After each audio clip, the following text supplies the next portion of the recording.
Hello and welcome back to your virtual tea time. My name is Tori, and today I am really excited to have Scott Fawcett joining us, founder of the Decade Golf course management system, which seems very actually simple to me when in fact it's a brilliantly complex program that will just help you learn how to actually play golf. And I think a lot of us were so fixated on the swing that we forget about actually how to play golf. So I'm excited to have you, Scott. Hi, how are you today?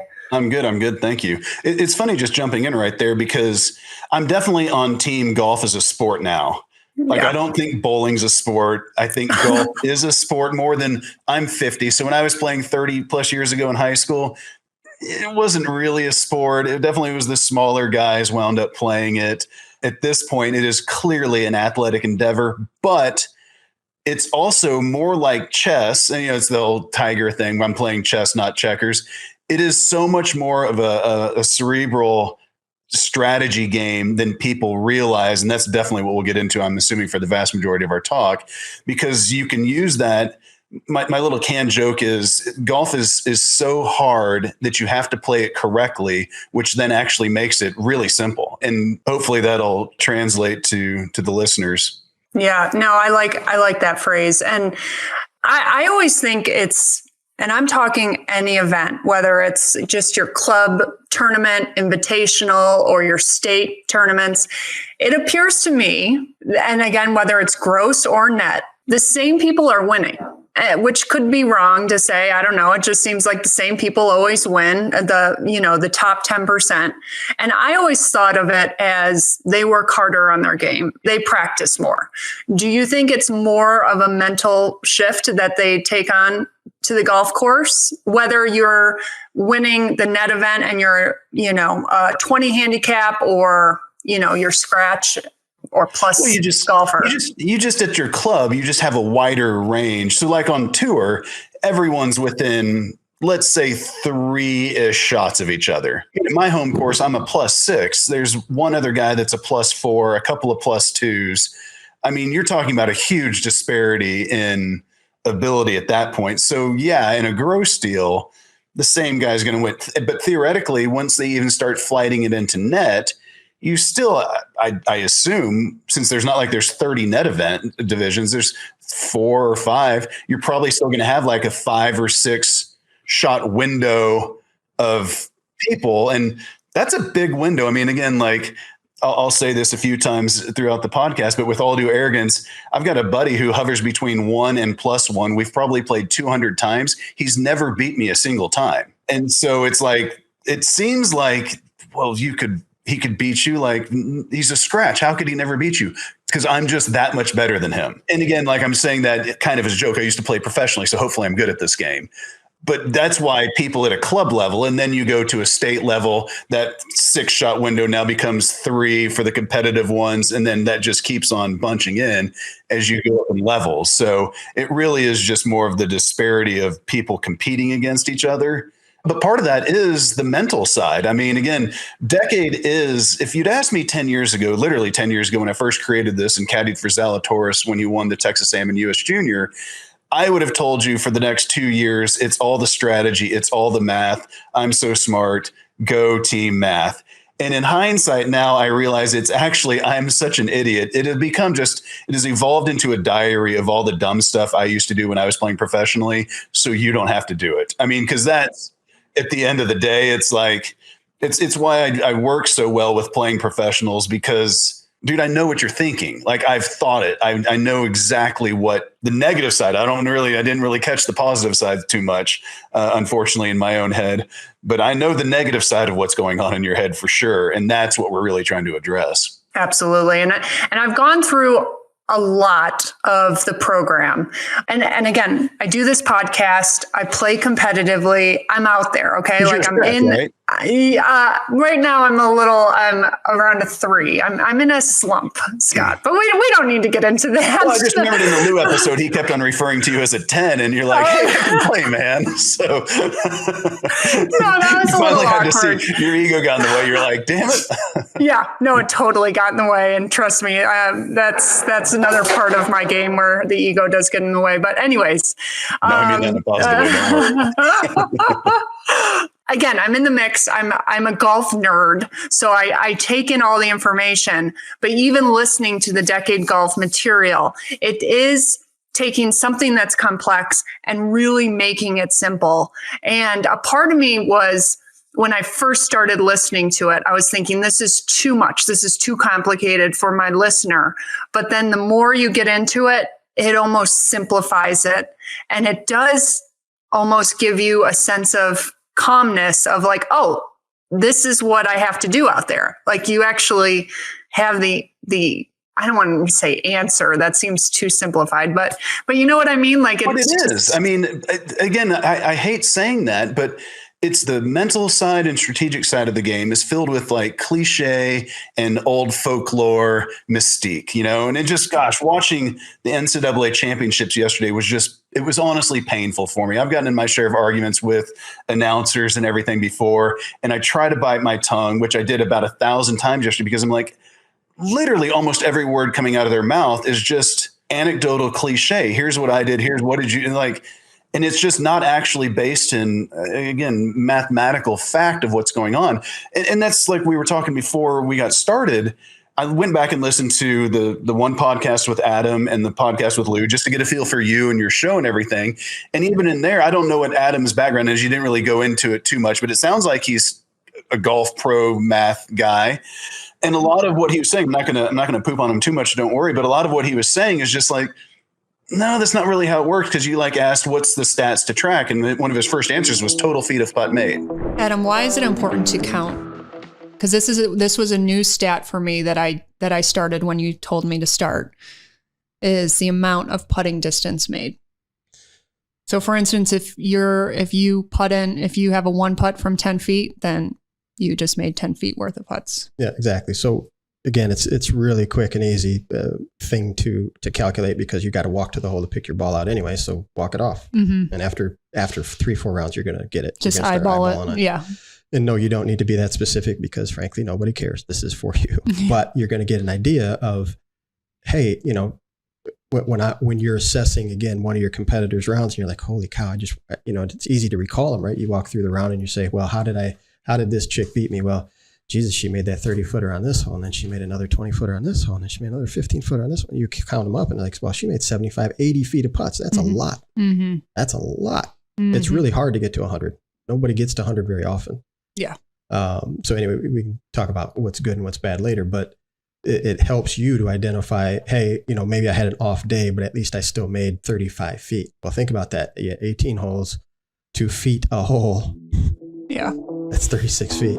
And it's like, it's a totally irrelevant statistic, because let's start by explaining strokes gained. There's one piece of house cleaning we've got to do.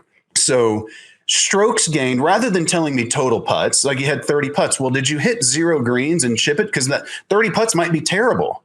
30 putts might also be amazing. Like I need more information. And so what Mark Broadie, the professor at Columbia, just a brilliant man, he came up with, rather than thinking about an 8-foot putt as a concrete example. Okay, did I make or miss an 8-foot putt? Well, the expectation on tour is it's 50-50. It's a coin flip. So you average 1.5 putts to hole out from 8 feet. If I make an 8-foot putt, I have moved the ball 1.5 strokes closer to the hole in 1 putt. I, in essence, gained a half a stroke. If I 2-putt it, I've moved it 1.5 strokes closer to the hole in 2 putts. I lost a half a shot. So now if in back-to-back holes, I have 2 8-foot putts and I make an 8-foot putt and I 2-putt an 8-foot putt, well, I've got 3 divided by 2 is 1.5. There we go. I'm dead even through 2 holes in strokes gained putting. We know that 32 feet on the PGA Tour is where they average 2 putts to hole out. So we've got all these different data points. And now let's take it one step further. Now let's say we're 100 yards in the fairway. Rather than thinking 100 yards, we're going to start thinking in fractions of shots. That's why the first E of decade is expectation. What is our expectation from here? 100 yards in the fairway on tour is 2.8 shots to hole out. First of all, I don't think that's that amazing. Yeah, it's probably higher than people expect. They're the best players in the world. So by definition, it's amazing. But I've asked that question to at least 500 people in my live seminars before, and not a single one has ever guessed higher than the actual number. Typical answer is like 2.6. And so now, let's just pretend you walk off with a par and you're like, I didn't miss an opportunity there. Like, not really, man. It's not that big of a deal. But what we don't want to do is make bogey. Anyway, so now we average 2.8 from 100 yards in the fairway. If I hit it to 8 feet, I've taken it from 2.8 and I've moved it to 1.5. I've moved the ball 1.3 strokes closer to the hole in one stroke. So that shot from 100 yards to 8 feet gains me 0.3 shots. Now, this is where it gets wonky with how hard putting is. I just told you that making an 8-foot putt gains you 0.5 shots. I just told you that hitting it to 8 feet from 100 yards in the fairway only gains you 0.3 strokes. Making an 8-foot putt is literally almost twice as valuable as hitting it to 8 feet from 100 yards. And just some of these numbers, when you just realize that, again, everything with putting is just so hard. And that's where the other thing that Adam was talking about was like, well, we want to be looking at our putts inside of 8 feet. Like, how many looks did we get? What would you classify as an opportunity, Adam? I count an opportunity anything inside of about 18 feet for me. Now, if the greens are a little more undulated, I might take that down to 15. But for a birdie putt, though. So you have a birdie putt within 18 feet. You mark that down as an opportunity. Right. And the reason why I count those is, again, as a added layer of information on top of your greens in regulation. Well, hitting 60% of your greens in regulation, useful information, right? But how far did you average? Well, you can find that out from your total feet of putts, your first distance putts. But then how many could I really have made? Really could have made. I certainly wouldn't consider an 18-foot luck on the PGA Tour, which has a make rate of 20%, 1 in 5. It's not really the greatest look I've ever heard of in the history of golf. And the reason this is all important is a 3-foot putt is basically 100%. An 8-foot putt is basically 1.5 strokes to hole out. So from 1 stroke to 1.5. So in the first 5 feet from it's good to it's a coin flip, you lose half your value. Like I said a second ago, 32 feet is where they average 2 putts to hole out. So in the first 5 feet from it's good to it's 50-50, it takes 5 feet. It takes 24 more feet to lose your next half shot of value. If you don't hit it inside of 8 feet, you're basically kidding yourself. And if hitting it inside of 8 feet requires a large amount of luck, you're basically kidding yourself if you think you're going to be lowering your scores by making more birdies. Everyone at home, especially watching this podcast, is going to lower their scores far more by not doing dumb stuff than by doing good stuff. And that's, again, it's a shift in mindset of I'm out here trying to make things happen to I'm just trying not to do dumb stuff. And again, it's a really difficult, it's an easy thing to say. It's a really difficult thing to do. Yeah. And I want this podcast to be for the listener too, that wants going into this summer season, half the country's dusting off their clubs right now and getting into it. And they have all these goals for this summer. I want to gear this episode towards the listener that really wants to break 80. Maybe do it for the first time or do it more consistently. But before we get into that, I do want to touch on some current events because, before the episode really gets into we're rolling and I don't want to change gears.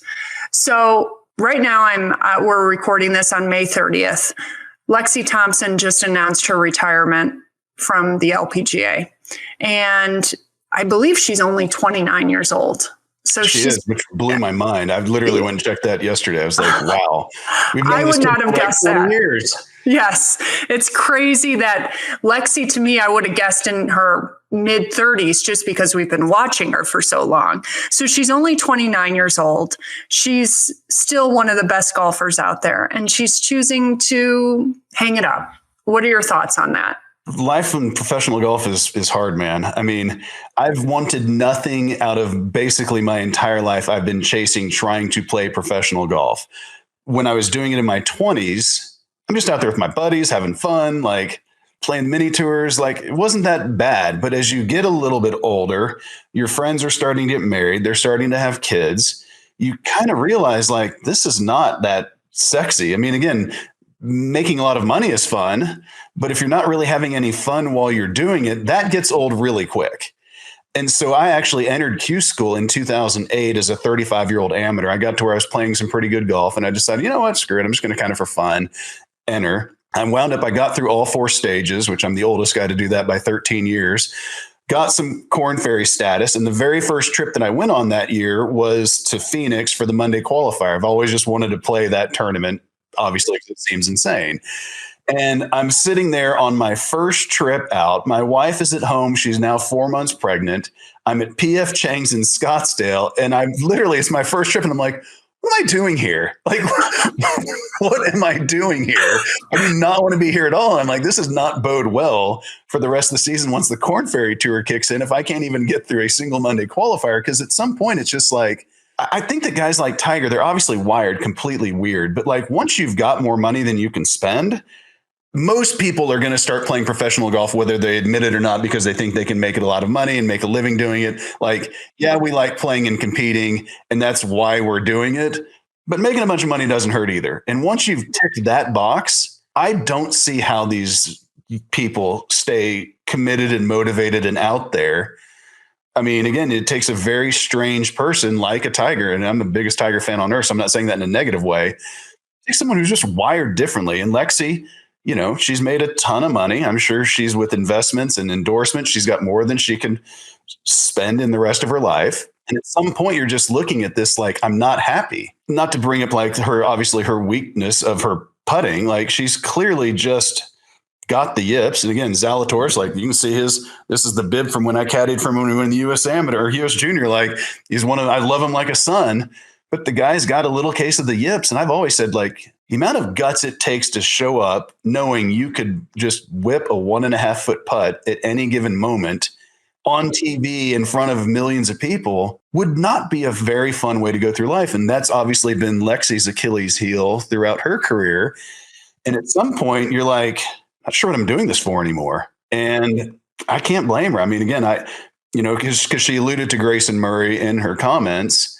I hope she's happy and hope she's excited, because I also think the other thing that's challenging for the kind of person who can take an individual sport so seriously and so to get to that level, you're almost by definition a little bit neurotic. Like, most of the people on tour are a little strange. I've got a few people that I work with that I hate saying, but I'm like, you're just a little too nice, to be perfectly honest. You're just like a little too nice of a person. You've got to be so selfish. And I'm not saying she is or isn't. I've never met her, but that personality who typically is successful on tour, now they're trying to retire and stay happy, busy, especially at that age. That's a tough road, man. Yeah. Well, I want to touch on the putting yips that you said, because I do, in my personal experience, I feel like the people that struggle, the players that really struggle with their putting, they are more frustrated than, let's say, a player that struggles off the tee.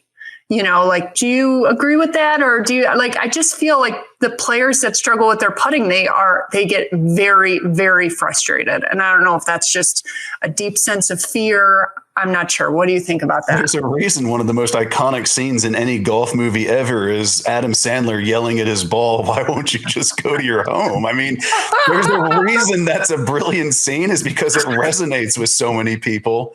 I mean, I've always been a great ball striker and a bad putter.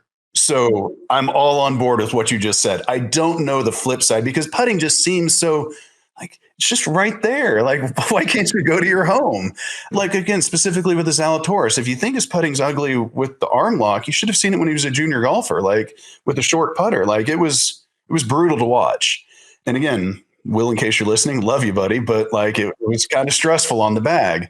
It's frustrating because you feel like you just keep hitting it to 15 or 18 feet all day. But if those 15 to 18 foot make rates, like I just was saying, are 20-ish%, if you can hit it to 18 feet all day long, you still aren't going to make many of them. I mean, yeah, it's going to be a whole bunch of tap in pars, but at some point you're just like, can just a few of these go in? Well, like, by definition, if a few of them go in, you've had an incredible putting day.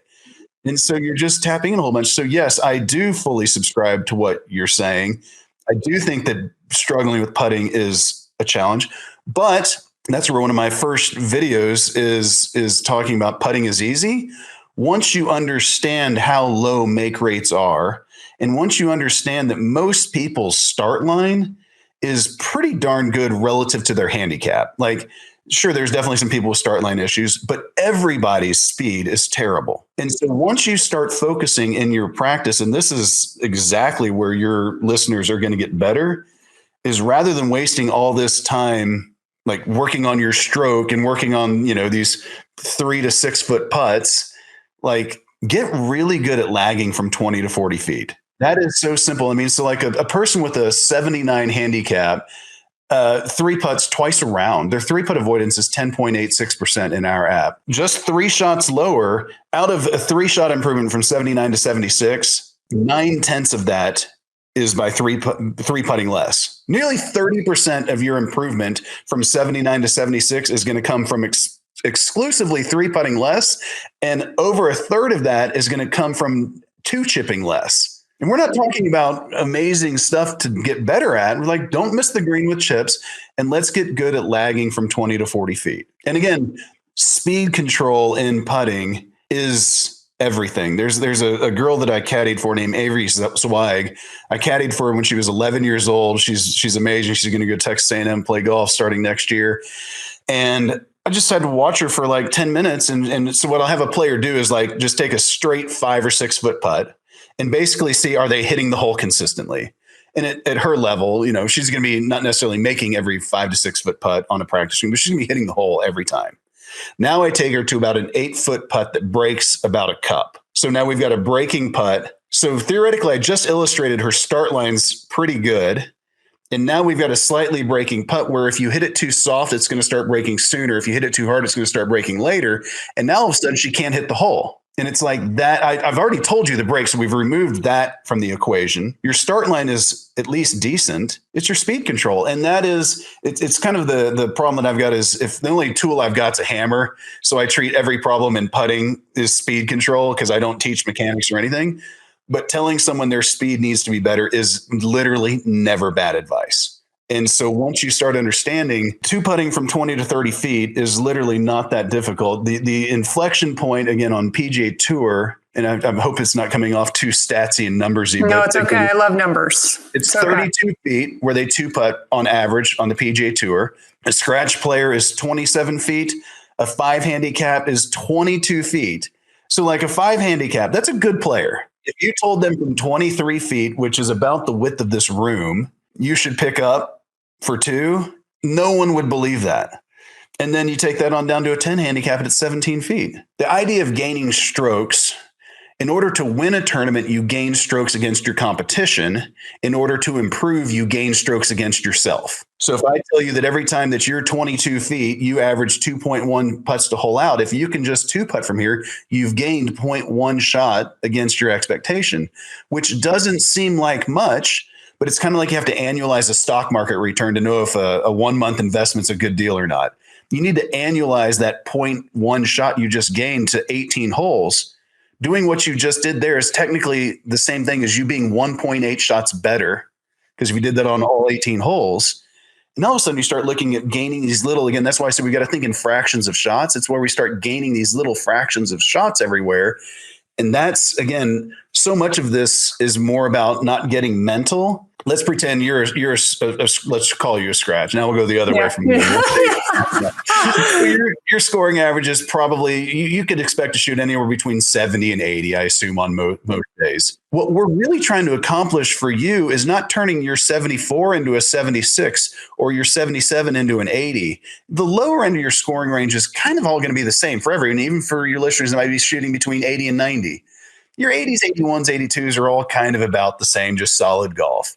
It's those slightly worse rounds where I hate using the word quit because it's got such an emotional context to it, but you basically kind of quit. You went out there and you started trying to press, you started trying to force things, you made a silly double or triple even, where you're just like, that's when you finish a round and you think, I should have shot lower because I shouldn't have done that. Yeah. You're probably right. Exactly. Yeah. You're probably right. And that could lead into our conversation about the mental side of like focus and that. But I do want to touch on Grayson Murray. I know that you work with a lot of pro golfers and a lot of college golfers. the news of Grayson Murray and how he expressed it often of what he was dealing with, how is this impacting these players? And what are your thoughts on it? I've got a couple players that I've worked closely with over the last few years that have got some issues with anxiety and panic attacks and other stuff that I'm hoping they'll use what Grayson did to kind of come out and be like, man, I'm kind of struggling with some of this stuff too.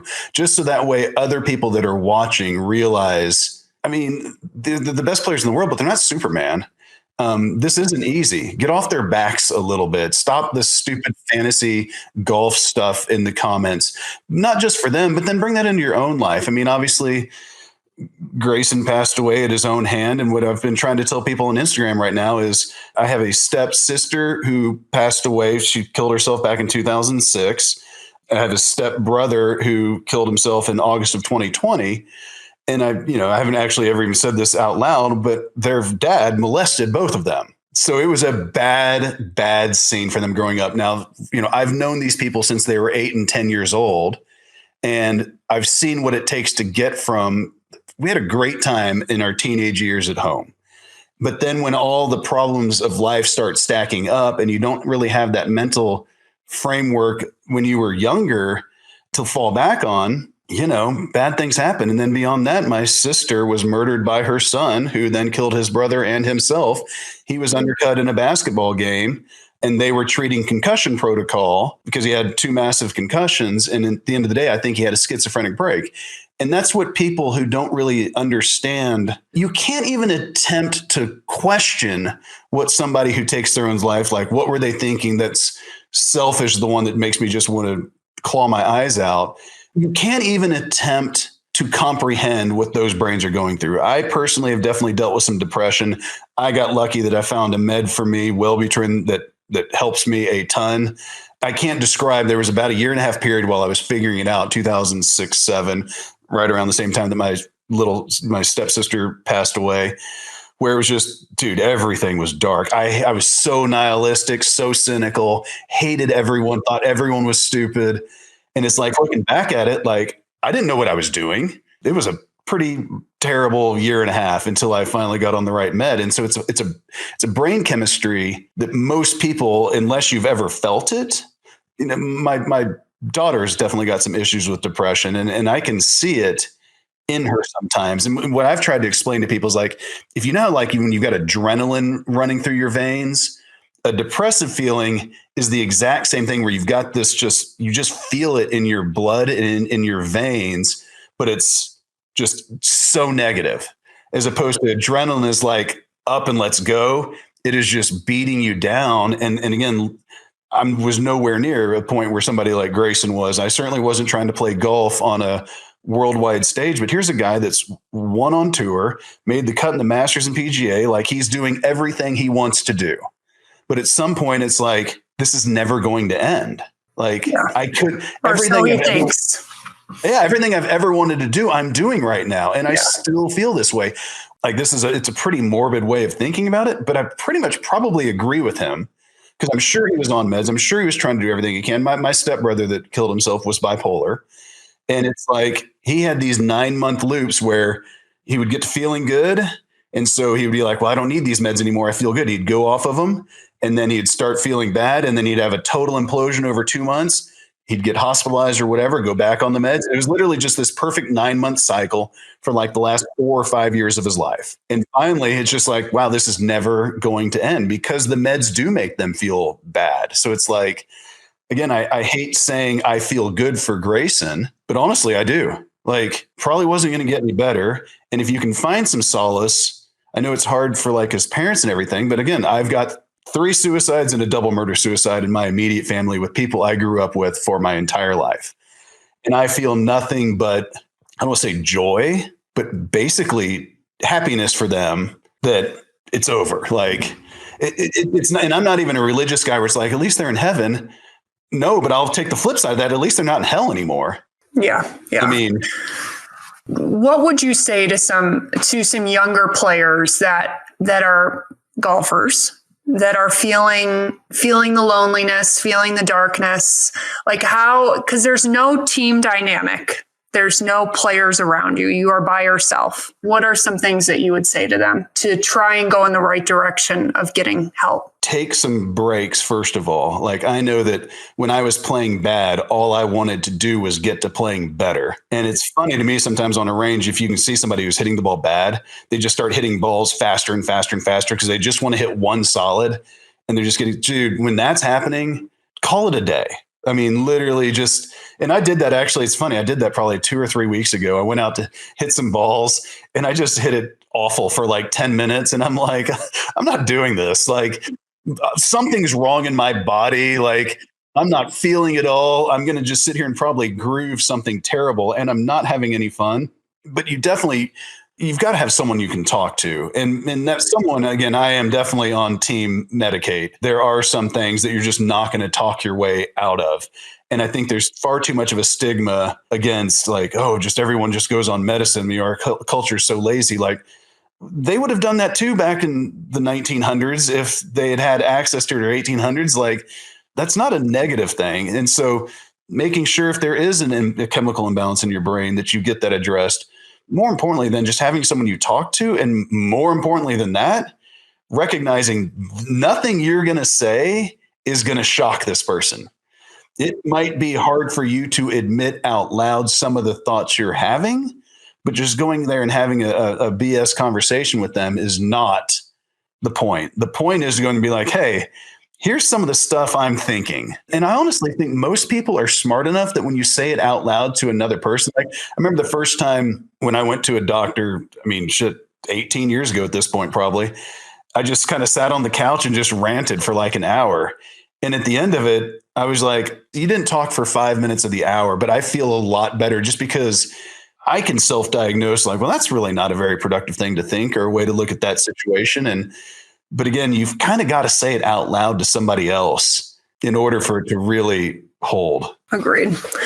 Well, I'm glad we brought it up. And again, if you're feeling that way, just like Scott said, it's, just reach out for help. As tragic as Grayson Murray was, I do think bringing this to the forefront is a gift and will save a lot of lives. So, and that's what's hard is because I would want to tell that guy, like, this is where it's weird. Obviously, if you knew someone was about to commit suicide, you would try to talk them out of it. But let's just pretend we went into this with him saying, you're not going to talk me out of this. Let's just have a 30-minute chat. That's what I want to tell him. Like, look, man, we're going to use this. You're in a spot where your neurochemistry is, when they do autopsies on people who've committed suicide, I don't remember if it's serotonin or what it is, but there's literally just zero serotonin in the spinal cord.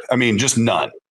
And like, good luck. Like, you just, again, I don't want to talk people into committing suicide, but there are some people who just like, this is going to be tough to get better. Now, again, a lot of the drugs, unless you start getting to schizophrenic or bipolar, do work great. Again, I'm on one and have been on it for 20 years. I'm going to be on for the rest of my life because there have been a few times when I went off of it just because I didn't realize I was going out of town the next week and I didn't get the prescription in time. And if I go about 3-ish days, I can start to feel it like in my body. And it's like, oh man. And I think compassion for other people first and foremost, and then compassion for yourself of like, man, we're all just humans trying to fight our own fight. And a lot of that comes down to us not getting in our own heads and thinking, what are these other people thinking about me? Like, they're probably not thinking about you at all. They're thinking about their own problems. We get so worried about absolutely. Yeah. In addition to that, because obviously I've made a lot of people on Twitter more than anything mad. I'm sure I've got a couple 100,000 people who are actively rooting against me to play good golf. Why would I care what they think? They've already shown me they don't like me. Why would I possibly care what someone thinks about me? Because if they're my friend, they're certainly only rooting for me and feeling compassion for me. And if they don't feel compassion or support for me, then why would I care what they think? If you don't like me, got it. Yeah. Good luck with your own game, man. Yeah, I'm moving on. It's easy to, again, a lot of the things are easy to say and hard to do though. Yeah.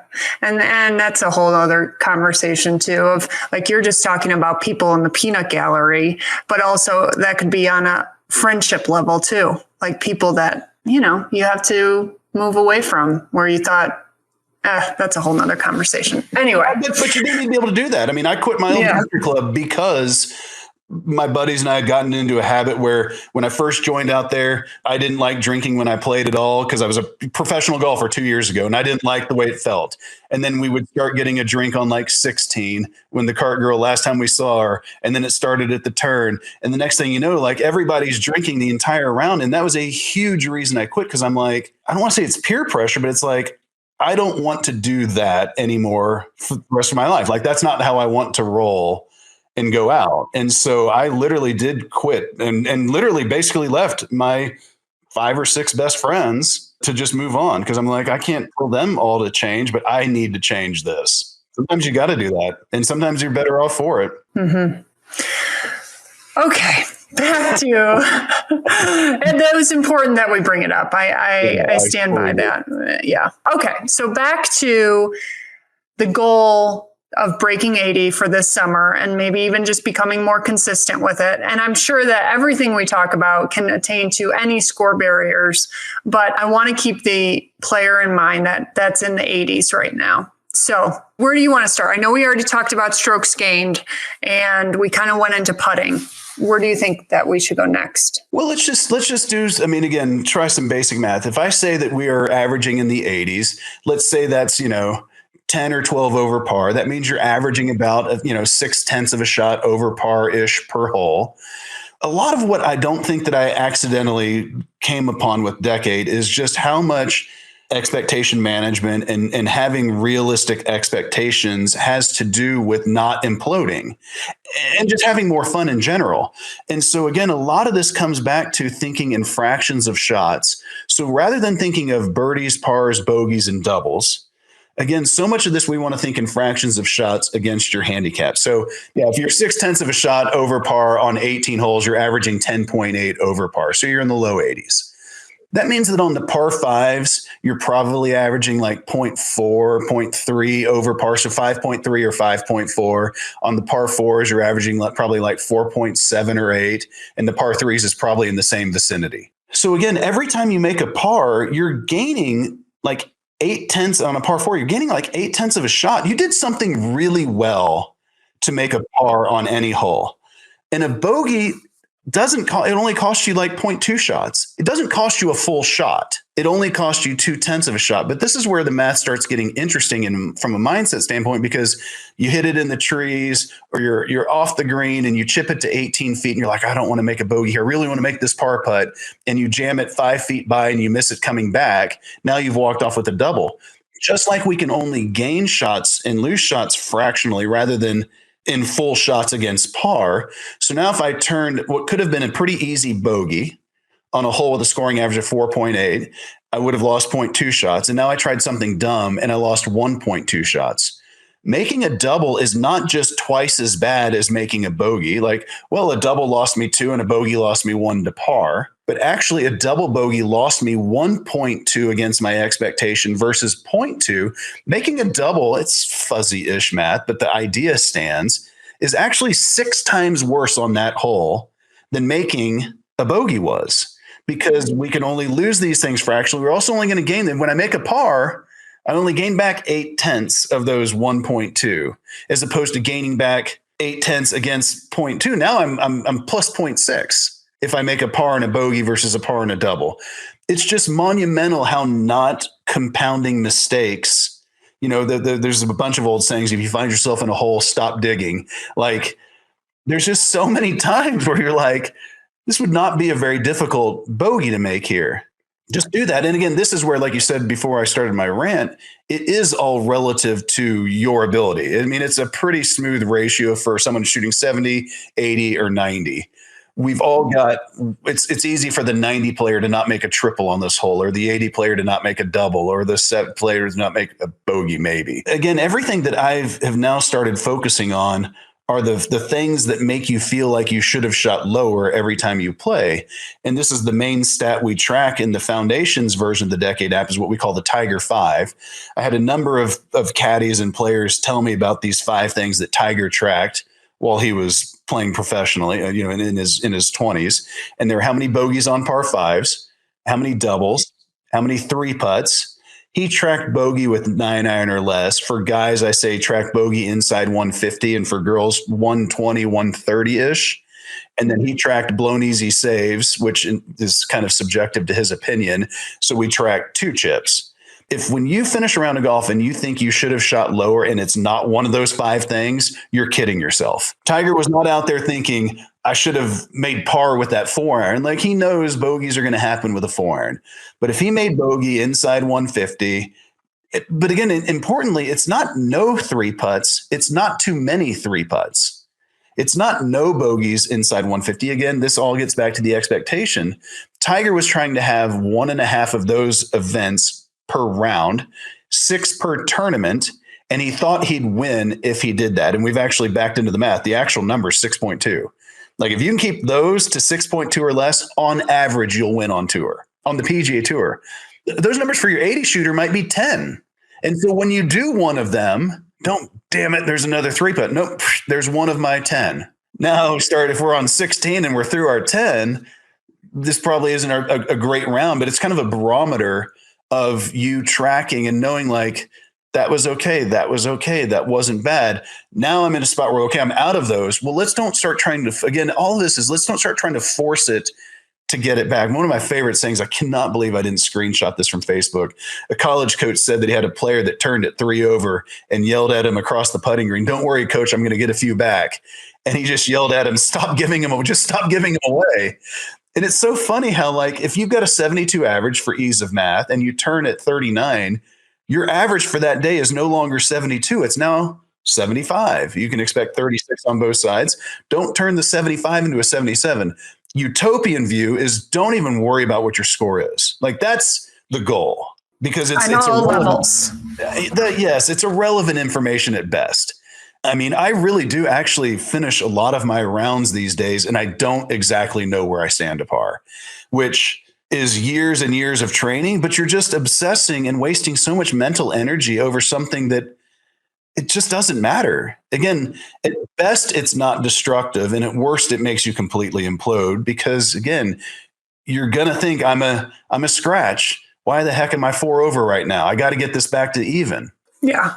Okay. Well, for someone that you say the score is irrelevant, then what are you thinking about more than your score? Like, what has that been replaced with then?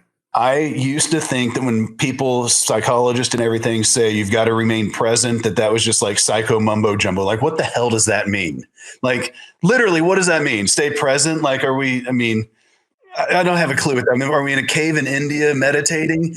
In hindsight, I realize what staying present means is not thinking about the dumb stuff you've already done and not thinking about the easy birdie hole or the hard hole that's coming up. Like, staying present is just the next shot. And again, it sounds so cliche, and that is one of the cliches that is completely accurate. You have to remain present. And so you see so many people get mad and their head and shoulders go down. Like, at the end of the day, you're playing golf. Like, there's really no reason to be slumping around unless you're thinking about what already happened. Again, I've got a guy named Sam Harris that I listen to a ton. He's a Stanford neuroscientist, big into meditation and everything. And he's just always talking about the half-life of staying mad is extremely short unless you're thinking about why you're staying mad. Probably an easier way to relate this is, let's say you're in an argument with your spouse or boyfriend or girlfriend or whatever. Like, once the argument's over, the only reason you're staying mad is because you're replaying the fight in your head. I could have said this. I should have done that. Or even worse, you're pre-planning a fight that's coming up. Yes. Yes. Because you're like, I'm going to say this. And it's like, you're living in the future. Again, it's the idea of depression is living in the past and anxiety is living in the future. Like, for most Americans, especially most people who have the luxury of listening to the two of us talk on a podcast, probably don't have the worst life in the history of humankind. And, you probably got some bad stuff that's going on in your life. But again, unless you're actively, like, working on that problem, I've got some stressful stuff at work, so I'm actually actively working in and on the problem. what you're probably doing at that moment is really not that bad, especially if you're on the golf course. Again, this is where I just posted this when I was out at the Byron Nelson a couple weeks ago. The amount of pouting and slumped down shoulders and just mopey dudes walking around is just stunning.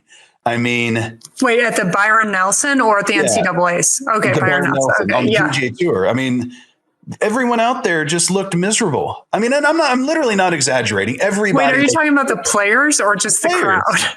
Okay, players. The players looked so mad and just, I get it. You just made a couple bogeys, but like, do you think, again, and I can say this just because I was the biggest hothead in professional golf when I was playing in my 20s. Like it's embarrassing looking back at how I acted. It was the most childish thing possible. Yeah, I've been there. I get it. Yeah, I want to say to myself, like, did you actually think that was going to be helpful? And this is where, again, just trying to be honest, and if you can be honest with yourself, the vast majority of the time I was being outwardly mad, it was to show everyone else I'm better than this. It was an act for everyone else around me that doesn't care. 90% of the time when you're getting mad and you're staying mad, you're doing it as a bit of a show because you just want everyone to know I'm better than this. Like you said before, it is not going to help your game in the least bit. And actually, when we started talking about getting present, I thought of just the simplicity of just losing focus, because that's something that I've noticed with myself in my game, that if I start to like talk, for instance, to one of my playing partners as I'm on the tee box, like as I'm walking up to put the tee in the ground, like that tee shot usually doesn't go that well because I'm thinking about the conversation that I'm having with my playing partner, like losing focus, whether it's getting mad at the people in front of you who are slow, or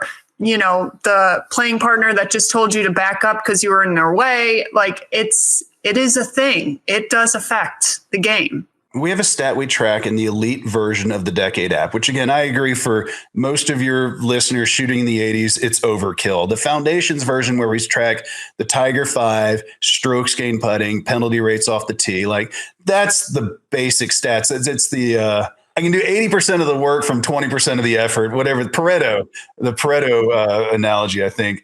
But we've got this one stat that we track that's really for elite players, but it's called the mental scorecard. Dr. Michael Larden, who works with Zalatoris, worked with Duval, Mickelson.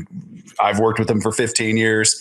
It's basically, did you have a clear picture of exactly what you were trying to do with the shot? Shape, carry number, and directional target. Did you know exactly what you were trying to do with the shot? And then when you hit the shot, were you just fully present and fully committed?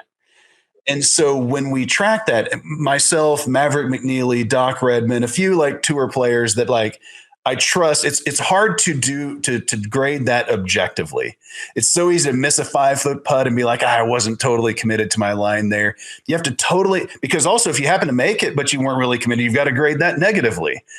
So when we took, it's like 6 different players and we track what they are relative to par on a hole with a negative mental scorecard event, it's just pass or fail. So what were you relative to par on a negative mental scorecard event, and what were you relative to par on a perfect mental scorecard hole? Because obviously it's not a shot. Like every time you are daydreaming, you still can hit decent shots. So it's not a full shot, but obviously it's not nothing. It's somewhere between 0 and 1. When we just run that generically in the Decade app across all of our users, it's about a half to 3/4 of a shot. The worse you are, the higher the problem. But even on PGA Tour caliber players who are grading this thing as objectively as I think is humanly possible, it's about 1/4 to 1/3 of a shot. So now, again, I hope I explained math verbally fairly well. Most players like Maverick McNeely, when he started tracking it in college, he was 90%. When I started tracking it back in 2008, I was 86% my first couple events. Zalatoris was 87 or 8%. But the goal is to get that to 95%. So let's, again, just for ease of math, say you have a 70 scoring average. Because again, we are talking about elite players here, and this is math I've done a million times on podcast. If we can take you from 90% to 95%, that means I'm taking you from 7 shots around that you're wasting about 1/3 of a shot to 3.5 shots around that you're wasting about 1/3 of a shot. Just by thinking and pulling your head out of your butt of more than, not even perfectly, just more, is about a full shot and improvement. And that's about the number. I've caddied 100+ rounds on tour for guys like Doc Redman, Zalatoris, just other people. And when I caddy for them, their scoring average has historically been about a shot lower than their actual average. And I believe the vast majority of that is simply, we're not going to make mental and strategic mistakes. We're going to play every shot fully committed to something. Now, you may still go daydream, but you're going to know exactly what you're trying to do on that shot. And again, that number just gets worse the higher your scoring average.